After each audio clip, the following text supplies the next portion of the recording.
Okay. So presumably I'm on the way to Livermore now, too. Those of you who came late, if you ask a question, use these microphones. Try and make it near your face so that people can hear the question in Livermore, but otherwise get it out of the way and don't touch it because it picks up extraneous noise. So you've all got the syllabus now. As I say here, 75% is programming assignment and 25% is a midterm, which I believe is, where's the date here? It's scheduled for Wednesday, November 9th. So there will be no final. Most of your grade is based on programming assignments. And there are a lot of programming assignments. I think people learn more by actually doing than just by reading the theory. But our book, this is the book, Advanced Global Illumination. I specified the third edition, so the third edition may be available in the bookstore. It probably is, but I'm not sure what they do for grad. No, I probably couldn't because I only decided a week and a day ago, or actually a week ago, to teach this course by popular demand. There were no graphics courses listed in the fall, so I'm teaching an overload this quarter. There was no time to get it from the bookstore, so you'll have to get it from Amazon or something like that. I remember in another course, somebody just sent me an email this morning. Can I get the second edition, or in that case, or an earlier edition? This is the second edition. The first edition is equally good. The page numbers will be different, but the topics are basically there. If you buy the first edition, you can probably find the corresponding topics. Otherwise, I do have a copy of the first edition. I can even help you or put a previous syllabus on where I use that edition if I can find it, so that the page numbers correspond.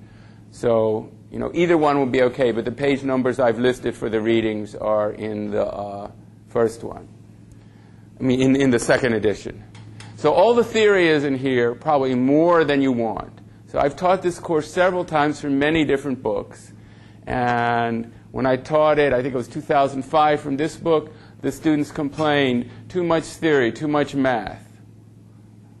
But when I taught it from several other books, like there's one by Sutliff, and then there's a really big fat one by,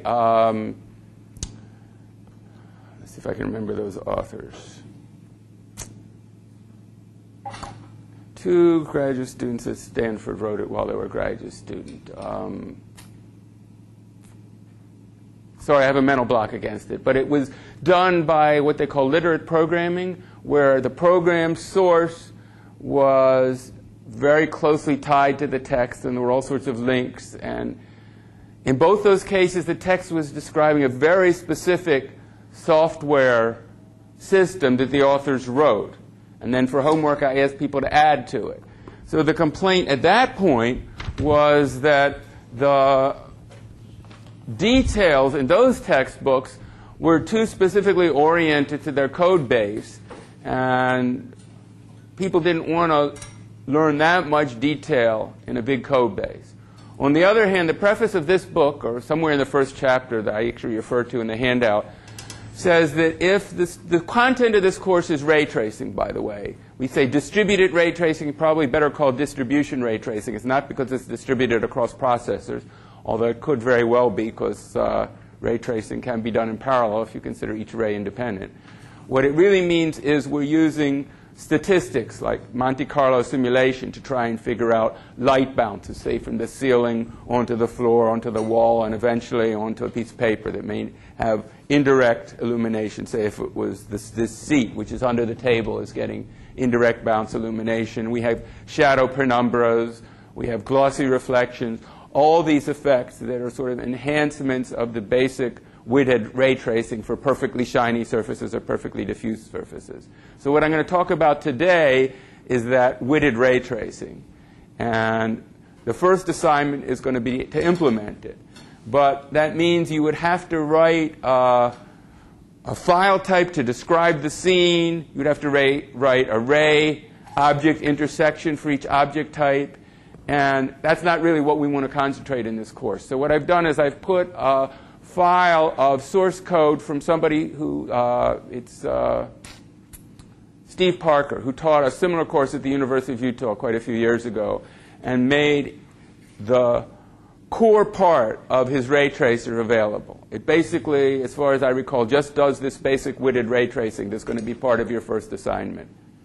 And so you don't have to do, you know, the file reading and format. You don't have to do the basic rate object intersection, which I will talk about on Monday's lecture. But it's just, the first assignment is just to make that work. Actually, the last time I taught this course using it, it was in a different environment. When I tried to compile it on my Linux machine in my office, I couldn't even compile it. The right libraries, maybe it uses certain libraries that I forgot to put in the command line or something. So, you know, wherever you try, you'll still, it's got no makefile, for example. You'll still have to see what it needs, and like maybe it uses standard template library, I don't know. You have to make sure that you actually get it to compile if you choose to use it. You don't have to use it. You can start from scratch if you wish. I'm just trying to make it easier. So the first, I have to look at the assignments myself to remember them. The first assignment is just to make that basic ray tracing work.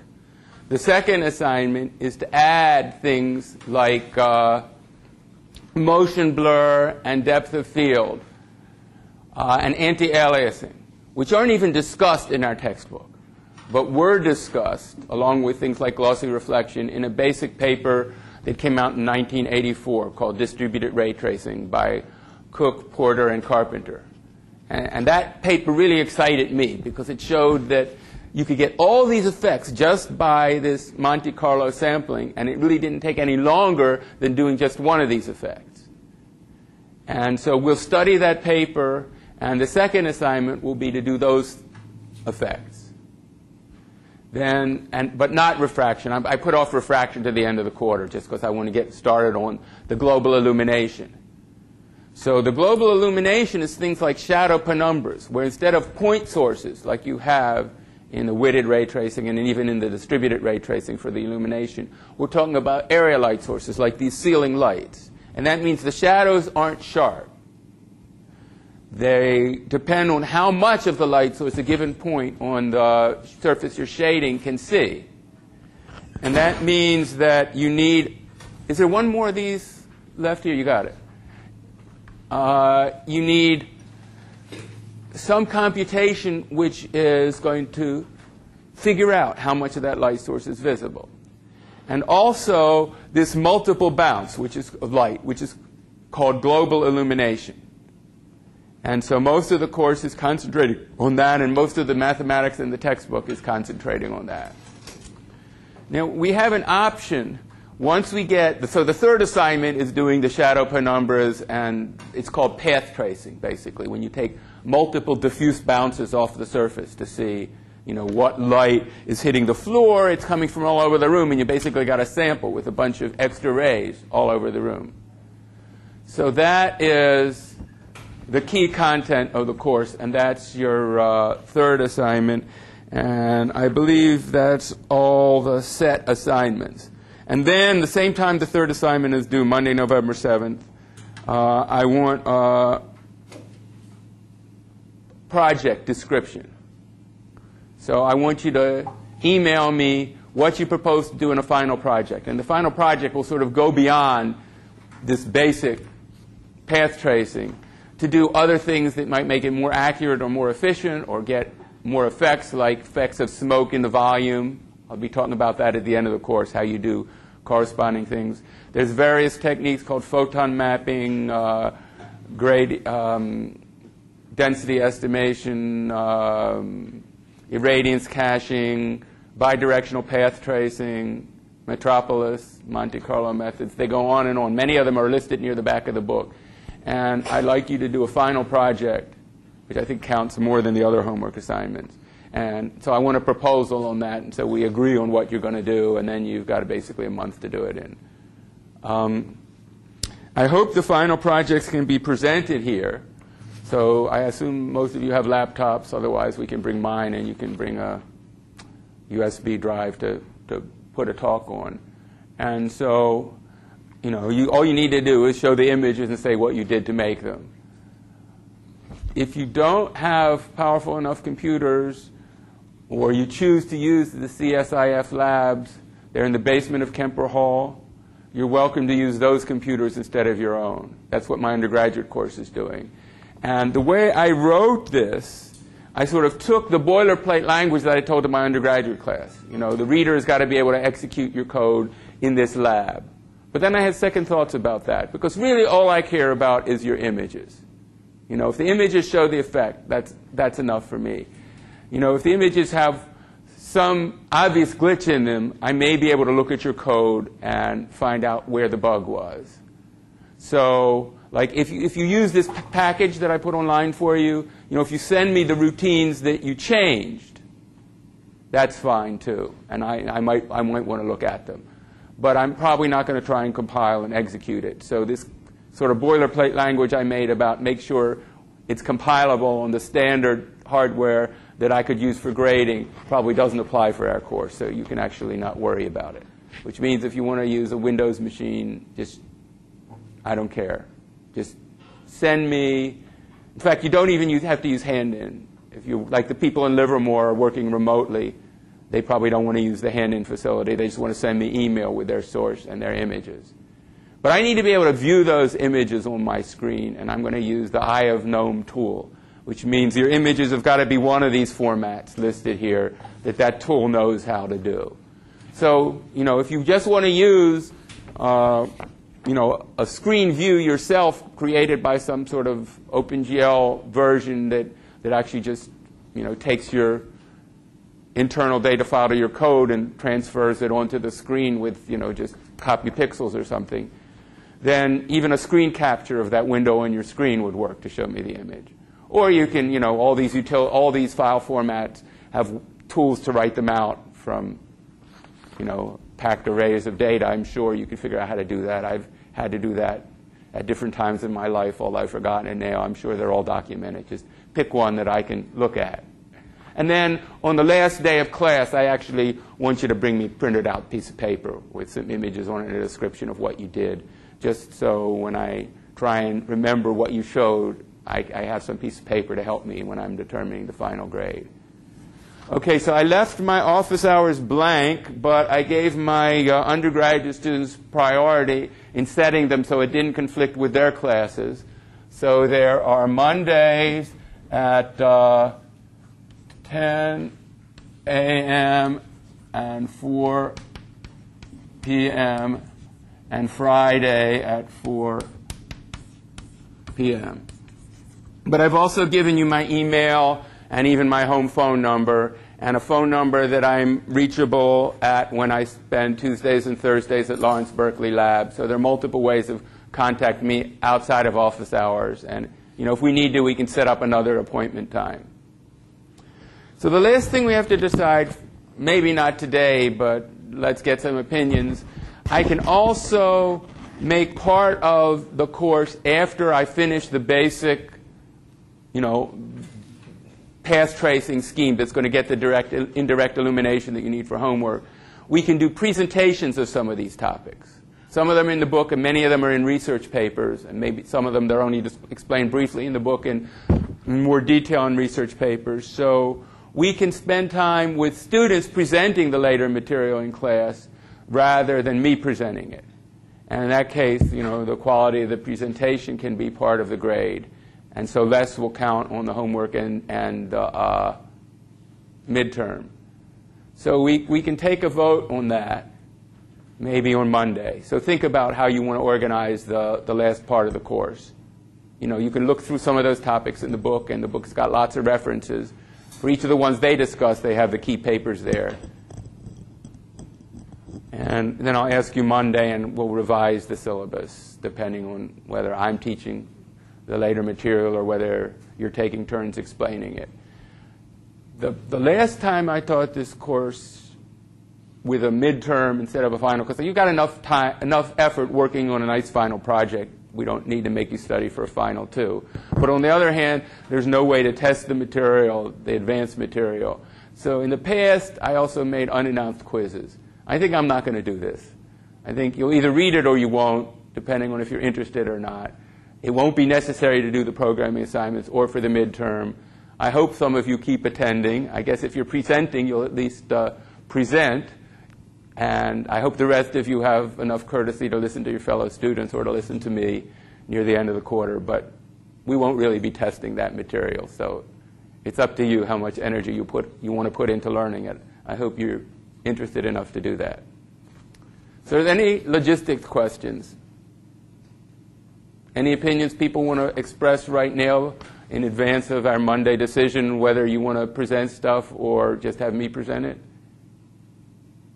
Well, I hope you get an opinion by Monday then, because I'm trying to let you decide that point together.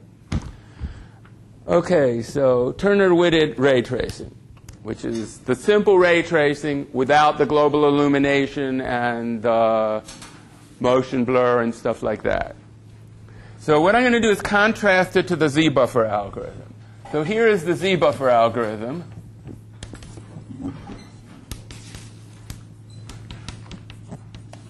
And the outer loop is over objects.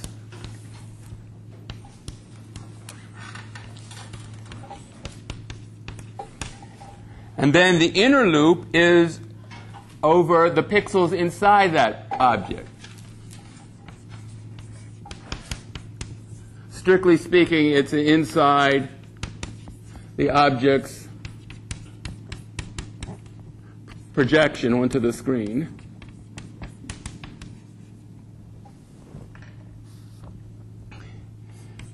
If the depth of the object is closer than the depth stored in the Z buffer, which is initialized to some very far distance, closer than the Z buffer value, then you update. Well, I should maybe say shade. I'll just say update the color buffer with the object's shading.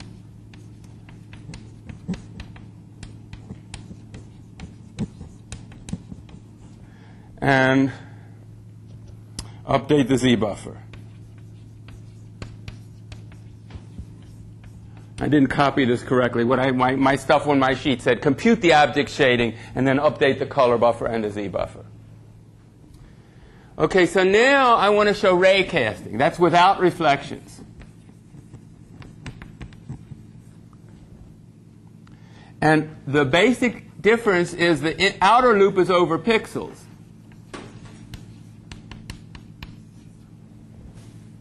And the inner loop is over objects.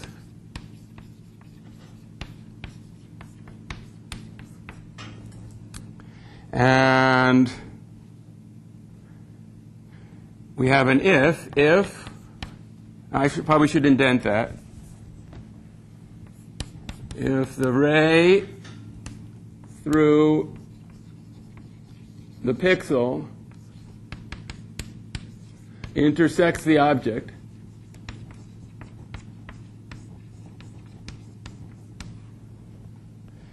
then, well, now this time I'll write it, compute shading color. Well, I guess what we want to say, and the intersection is closer.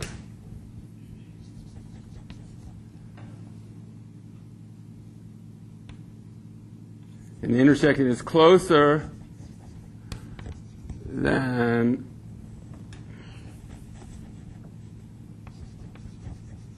the saved depth.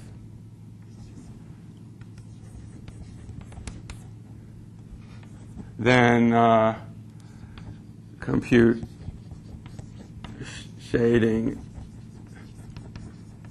and update color.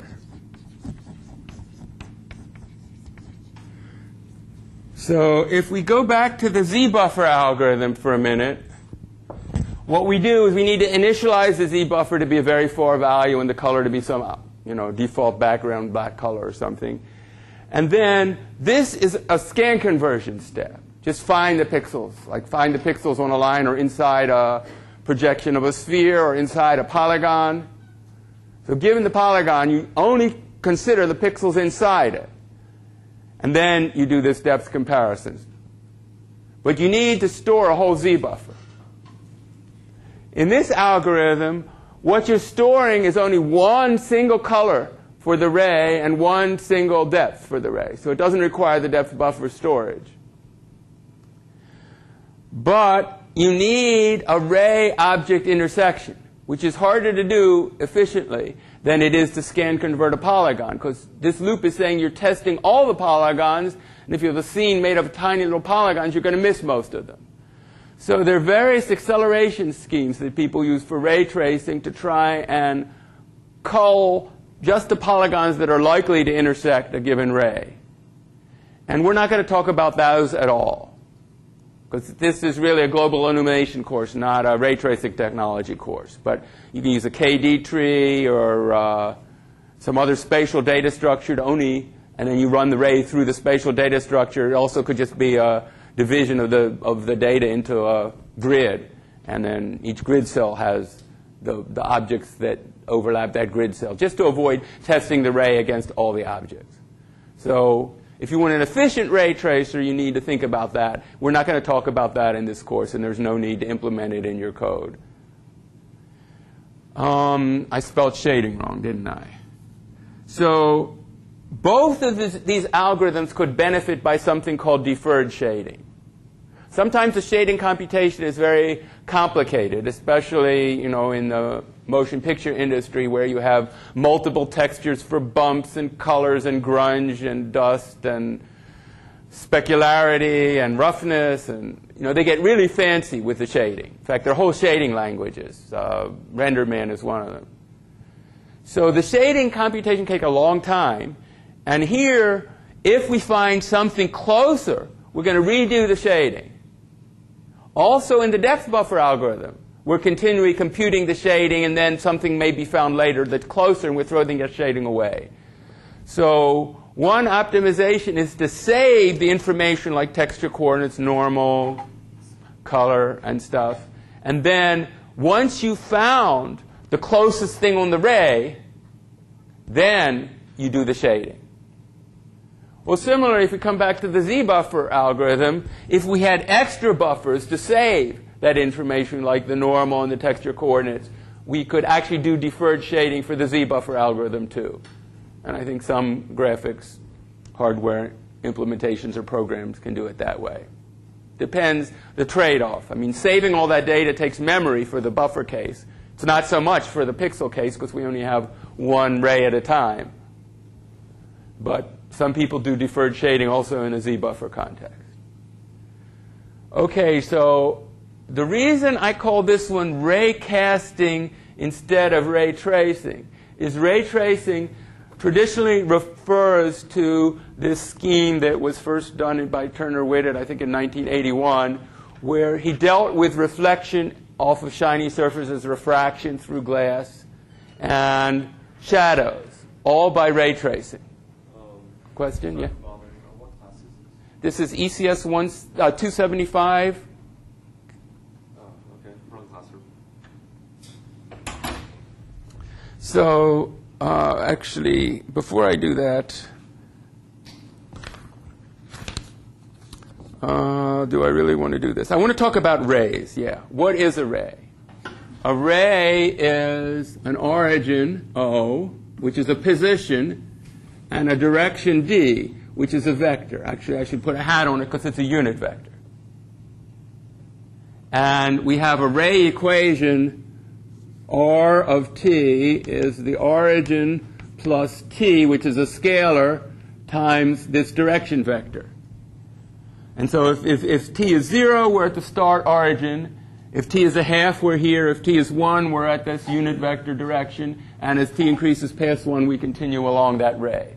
Usually we only want non-negative t. And so the ray object intersection is basically putting this equation of the ray into, say, a parameterized equation for the ray, where t is the distance parameter along the ray, intersected, say, with an implicit equation for a sphere or a plane. That's what we'll do next class. And so if we have deferred shading, let's see, where will I? Let me go back to the beginning of the board here and do code for a deferred shading of multiple objects. So let's call it like first hit ray. And what we're going to return is a shading record at the minimum intersection, minimum T intersection. And so we have this shading record which contains all the information you need to do the deferred shading. Probably the surface normal and color, maybe texture coordinates, 3D position, everything that you might need. And I'm going to have the temporary, the one for the hit that comes back and the one for the minimum hit, which I keep updating instead of the color. Okay, and I have a double T, which is going to be the temporary one that I'm going to get by intersecting the object, and the T min, which is going to be the minimum intersection I've got so far. And I'm going to start it as some huge number. You know, as far beyond any possible object hit I would get. And then I just have, for say int j equals 0, j is less than the number of different objects.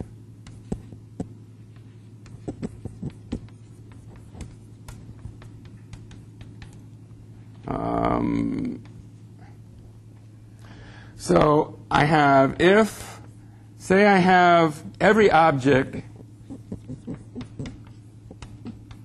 has a hit function. And what does that hit function has to return? Its input is the ray, and it's associated with the object, and what it returns is the distance where that ray first hit the object, and a shading record, which is the data you need to do this, what did I call it, post something shading. You know, after you find the frontmost point, we're going to shade it. Okay, so, and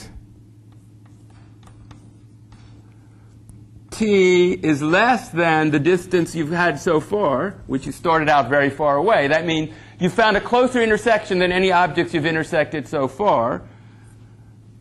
Then you're just going to update the minimum T min equals T and SR min equals SR. And then a pixel. Well, why don't I just say return? Suppose this returns a color. So return shade. So you have a routine that uses this SR min information to determine the color of the pixel. That's what this post-visibility shading is about. So I think I have closed brackets on this loop, and that's basically the detailed version of that code. Okay, so now let me draw a picture for what the widted ray tracing does. Say you have a room and you've got, say, a light bulb on the ceiling generating light, but we're treating it as a point source. You know, here are the walls of the room and the ceilings of the room. Maybe there's a table sitting on the floor. I'm going to draw everything in 2D here, so I don't have to deal with drawing full 3D things. But maybe this table has got some shiny spheres on it, right? And we want to get multiple reflection effect. So if our viewpoint is here, say, you know, we're going between the legs of the table, we hit the floor here. We want to know, this floor is maybe diffuse. We're not going to do recursive ray tracing on it, but we still want to know if it's illuminated. For the shading, we want to know, can it see the point light source? So we send what's called a shadow feeler to the light source. We see if we go from the direction of this hit point of the viewing ray. So one of the things you're going to have to compute when you set up a camera is for every pixel, you're going to get the viewing ray through the center of it, basically, from the camera point to this imaginary window that's got the pixels in it and make it a unit vector for the D vector. Now your origin point is at that hit point, and you have to determine whether the light is visible. So the light will be visible if the first object you hit along the ray is the light, rather than some other object like the top of the table. So again, you still need this object hit intersection point. Actually, you don't even need the shading value, because all you want to determine is the visibility. So sometimes people write two kinds of hit routines. One which takes the trouble to return this, and one which doesn't bother because it's being called just for this shadow field array. All you care about is the T. Or maybe if you're worried that the T might not be accurate, maybe an object ID. See if the closest point really is the light. Because, if you have some sort of piece of paper pasted right on here, maybe you're going to get some confusion just by the distance. With floating point accuracy or something.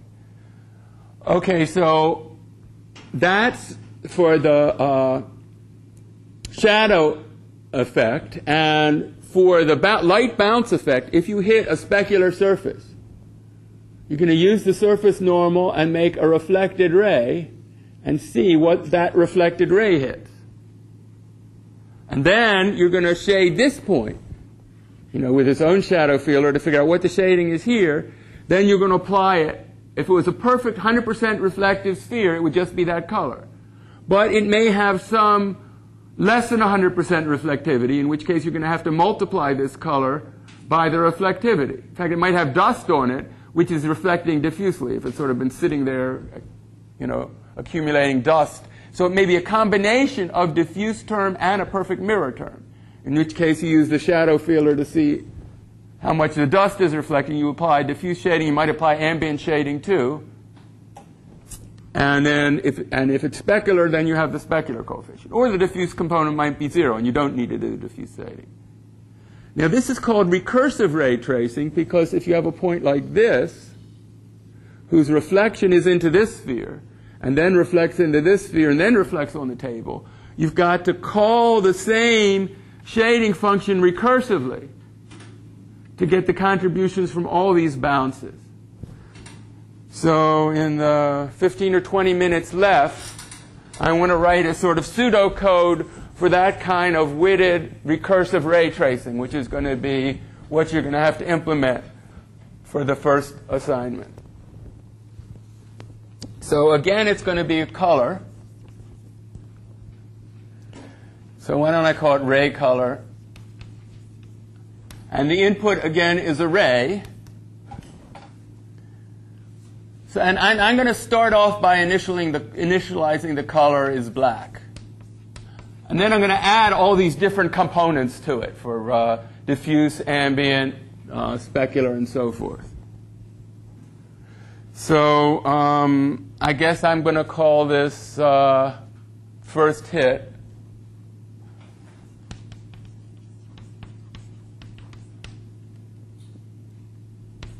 ray. But basically, I'm going to return the SR min. I've written it like here I just said, you can return the color. But really, this whole structure is what we really care about.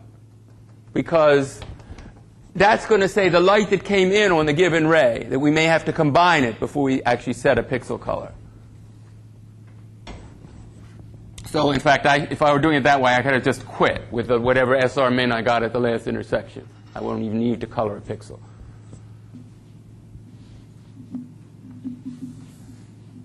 Okay, and now I can say if SR min dot diffuse, if there is any diffuse reflection component, then we need to make a shadow ray. So the origin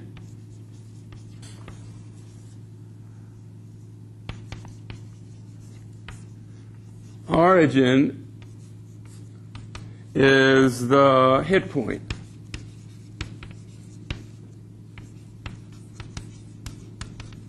Right? This intersection needs the 3D coordinates of the hit point because you've got to draw the direction vector, if we move back to this board, from this hit point to the light source. Right? So we can say vector v, light source,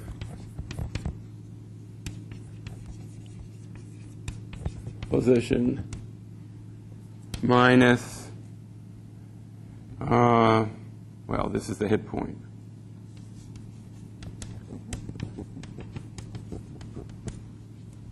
And I need to, in order to compare the distances to see if my closest object is closer than it, I have a distance.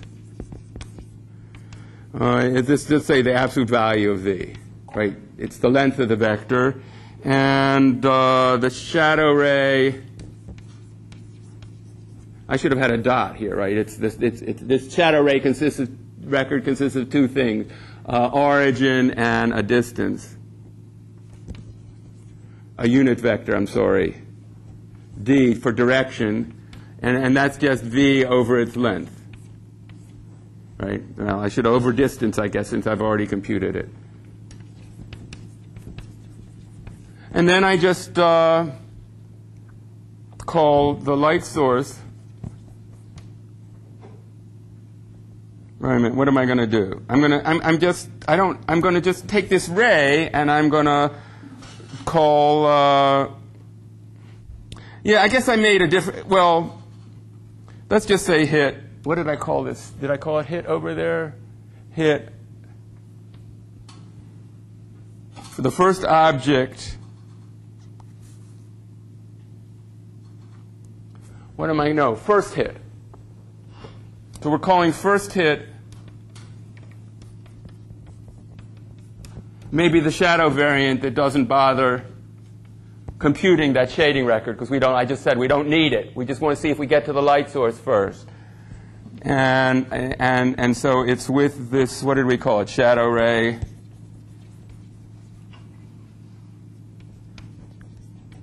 I guess I didn't declare these variables, but we need the t and. You know, we need it, or maybe we don't need it if it's a special routine that doesn't even have it as a parameter. All we care about is t. If t is closer than d, then we add the shading. So if,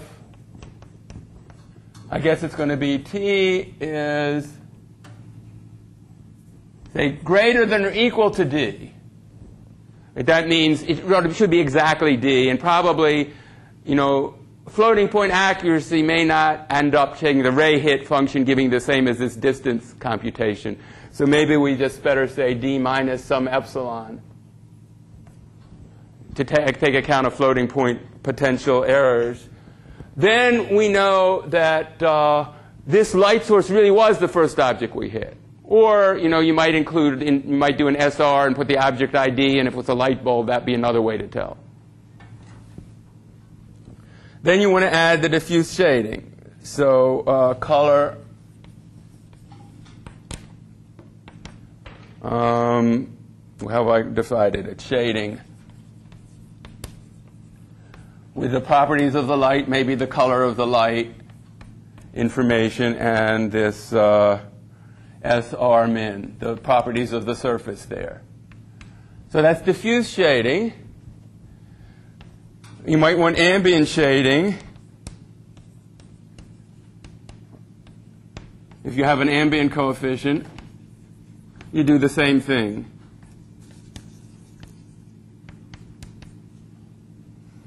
I'll say ambient contribution from whatever the shading information is.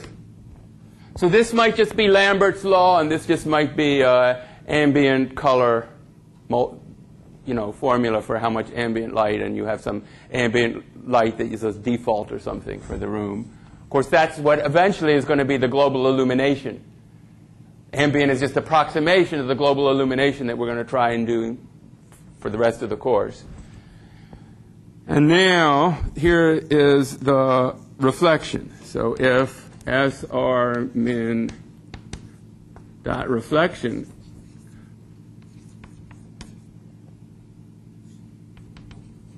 So this could either be a float, which is the reflection coefficient, or just could be a logical thing that says whether you're actually doing reflection for that particular kind of surface. Then we have to compute the reflected ray. I'll tell you how to do that in a minute. I just want to finish the code here. And maybe you have to compute the reflection coefficient. Reflection.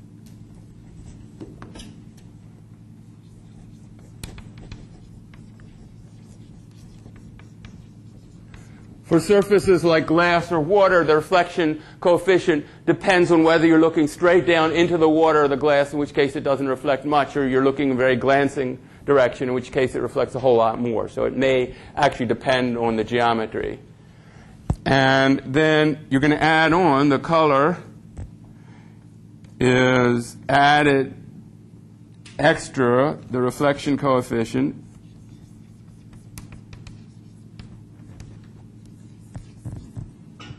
times the ray color. Did I call this thing ray color? Yeah, ray color of reflected ray.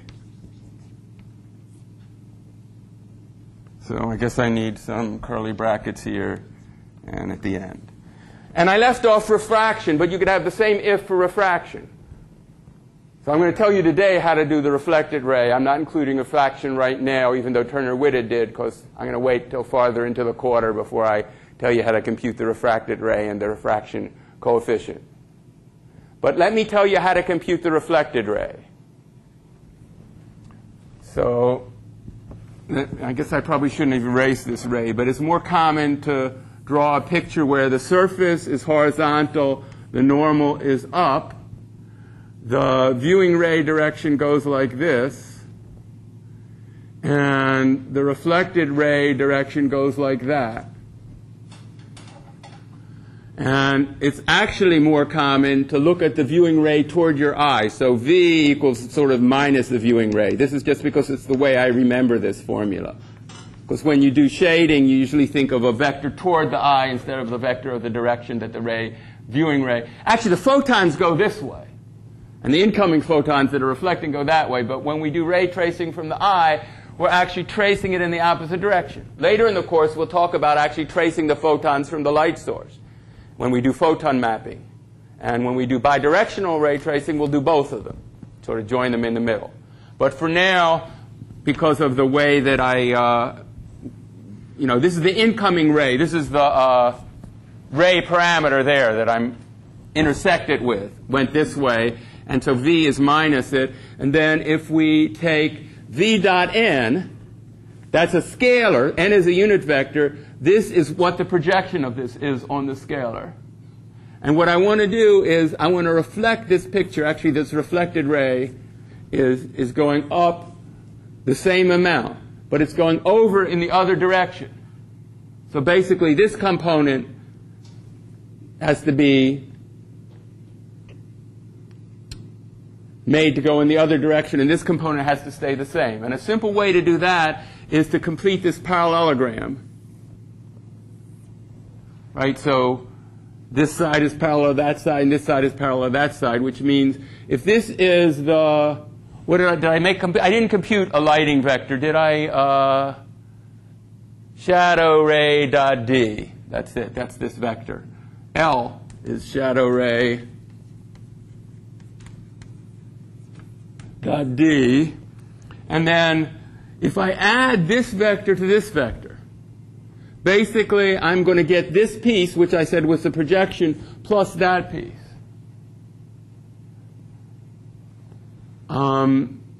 And so how do I want to think of that? That means that this unknown vector here is this much minus this much. Right? So that means the L that we're trying to find for the reflected ray, actually, this isn't shadow. I'm not thinking right. This is the reflected ray. I'm thinking more in terms of the Phong shading formula, which you need this for. Reflected ray. L is twice this scalar multiple L dot n, which is that projection, multiplied by the vector n. So we have a scalar multiple of that vector which gets us to the top of this point of this parallelogram. It's a rhombus, right? These sides are the same, but this might not be a right angle here. And then we have to subtract the vector v, which is going to take us from this point down to this point, which is the head of this arrow, which is also a unit vector, the same length as this, but just flipped over. So minus v. So that's the formula for getting this L, which is the reflected ray direction. So you have to need the normal, say, as part of the shading record. So when we do next Monday how a ray intersects the object, we have to return the normal of that object as part of the shading information. So we can do this weighted ray tracing with it. Okay, so the reason it's recursive, if we come back to this board, is because this thing calls the same routine. That's what's letting us get these multiple bounces. And at each bounce, if we have a diffuse computation, we do a shadow ray. Now, in the case of glass balls instead of metal balls, we could actually have a reflected ray and a refracted ray at each surface intersection, which means our ray tracing tree could sort of grow exponentially with the number of bounces if you have a lot of reflective and refractive objects. You could still actually have potentially infinitely many bounces. Say we had a mirror on that wall and a mirror on that wall, like the barber shop I went to as a kid did, and like certain ballet studios did. Well, you'll never be able to see infinite reflections because your head and your eye will always get in the way if they're perfectly aligned mirrors. But if you have an imaginary camera, which actually isn't intercepting the rays, you could have infinitely many bounces. So you have to have a way to stop the recursion. So in the more fancy ray tracing we'll get through in the end of the further on the quarter, there's something called Russian roulette, which decides at each bounce whether to continue bouncing or just quit. But when you're writing this recursive ray tracing code for the first assignment, you can just pass an extra parameter which says how many bounces the ray has had so far. And if that number of bounces is greater than some preset limit, you just stop. Otherwise, it could be a potential infinite loop in some particular viewing direction, and you'd never get to do anything else. So are there any questions about the basic idea of the weighted ray tracing? Okay, well, except for the ray-object intersection, which I've actually told you can use the code that I put online for, we have everything you need to do to start that first assignment. And I'll tell you, what's in that code next time anyway, for spheres and for triangles. So that's it for today.